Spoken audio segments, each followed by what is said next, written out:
Does she know me question. Does she know me, నేను తెలుసా ఆమెకి. డస్ షీ నో హిమ్, ఇట్లాంటివి situation ని బేస్ పైన వస్తూ ఉంటాయి అనమాట. ఆమెకి అతను తెలుసా. డస్ షీ నో అస్, ఆమెకి మనం తెలుసా.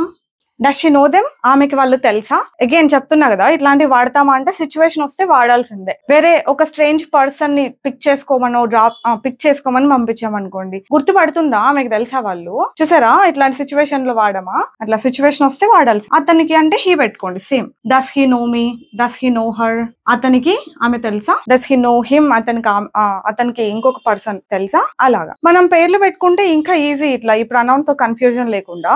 Does he no my sister, అతనికి మా సిస్టర్ తెలుసా.